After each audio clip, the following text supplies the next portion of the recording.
Hello, welcome everybody to our Flight Sim fan video. We're here in the Coronado Cessna 208 Caravan. I'm trying to put this a little lower, it's kind of loud. But I guess I can't. Anyways, we're inbound to Waterloo Airport for ILS runway 26, and I have the chart right here. Get the chart, please. There we go, cool. So I'll move this here. There we are. So quick approach briefings. We're doing ILS runway 26 into Kitchener-Waterloo, 11-1 for the page. Don't think on these charts it gives me effective dates because it's just a sim chart. So it says Navigraph. It's not intended for real use. I wish my mouse would stop interfering.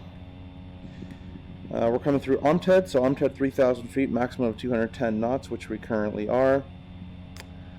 Localizer is 110.7. We have that in both boxes, tested, or not tested, we've set them and identified those with the Morse code. 255 approach course, and glide path is, glide slope verification point is Daxon, so 2,210 feet at Daxon or higher, no, not below. Just make sure the glide slope, we haven't captured a false one. We have the ATIS as well. In sim, I skipped the, it's not probably not a good habit, but in sim I skipped the comm part just because there's no ATC here. But if you're just learning it, then go through all the comms, tune the ATIS. I did tune the ATIS. We have the weather. I'm going to listen it up in a second, just again for the altimeter. We'll be good to go. MSA altitudes is 3,200 feet in all sectors. Mr. Pro is climbing is as published, but it's climbing runway heading 4,000 feet, and we'll expect vectors. And if we suffered a comm failure, we'll climb runway heading 4,000 feet, and radial of 262 to Pearson. 25 DME will be at Libel. Hold northeast inbound, localizer 5 minutes, and we'll execute approach pre-steer after that. Our minimums is 1255. We're at for a half-mile visit is required here. We have 2,800 RVR from the last ATIS. We're going to pick it up one last time here. And we're coming in like this to Libel, and then straight down to the ILS 26. So we'll put that away here. Let's listen back on the ATIS. Waterloo INTL information Yankee. 2200 Zulu weather.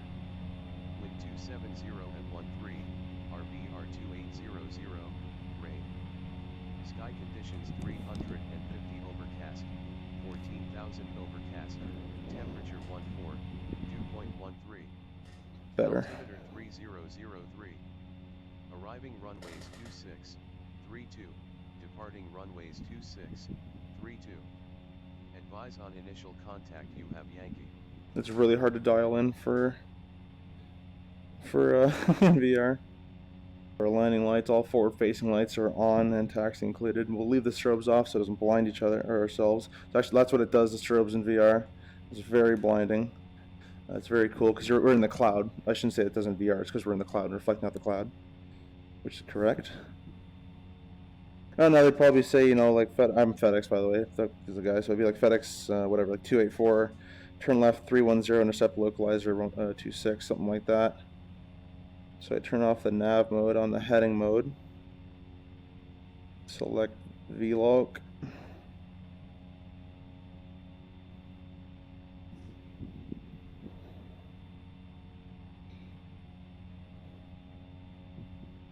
I'm glad there's an autopilot in this airplane. Flying in sim is a bit interesting. It's easier to do it when you're actually there, I find. We'll arm the approach. I don't know if that arms it or not, but I think it does. I don't fly caravans in real life. I'll say that. They'd probably say contact me when established localizer 26, or they'd maybe say over Daxon, or they can pretty much say whatever they want. We're just coming out of the localizer now. Glide slope's all the way at the top, is what I like. Intercept from below.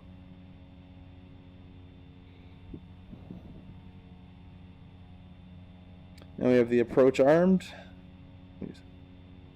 See, GS glide slope approach is all there, so I'd say Waterloo Tower FedEx 284 is on glide slope, or is on localizer 26. Maybe on the ILS 26 works as well. So I'll brief again. Our minimum's 1255. So right there, we'll see that the 100 feet mark and 2,210 feet at Daxon.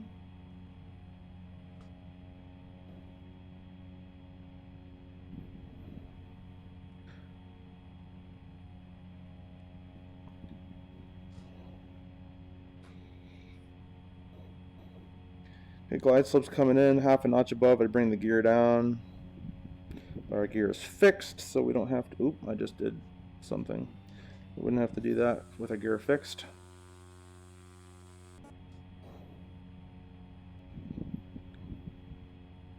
Okay, so we're past Saxon. We were higher than our waypoint there as well, or our 2,210 feet. And to be also flipped. This airplane's interesting on the controls. It doesn't really fly. Yeah, at least in X-Plane 11, it's interesting. I'm sure in real life it's not this bad.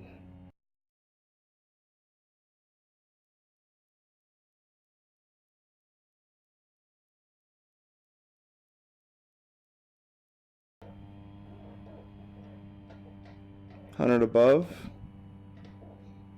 Lights are in sight.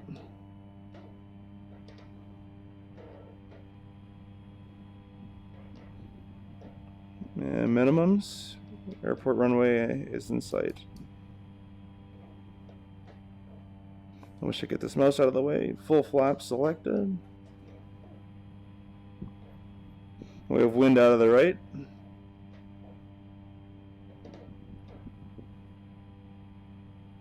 Now it's super light in here. Come on, lights. Come on, lights. I can't turn them down. Alright. Let's just do that.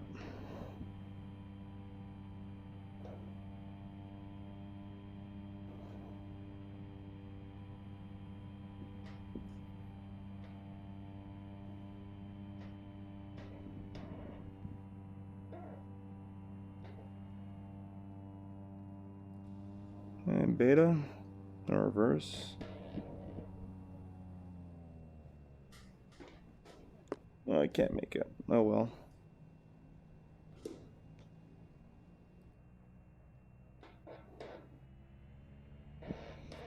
Can I turn the lights down now? Now I can do it. Of course. Well, I hope you enjoyed the approach into Waterloo Airport. That'll be interesting with the ILS there. I find myself in the sim of just this airplane having to fight. It doesn't really do what I think it should do. Yeah, it's kind of weird to explain. The Zebo 37 is really good. That one acts nicely, really nice. The Cessna 172 in this game, I think, is way too draggy for what it is in real life. But other than that, flies pretty good. This one's a bit interesting, but something to get used to. It's a lot of fun. It's challenging. And I hope you guys see you in the next video. That wasn't a sentence. I hope to see you in the next video.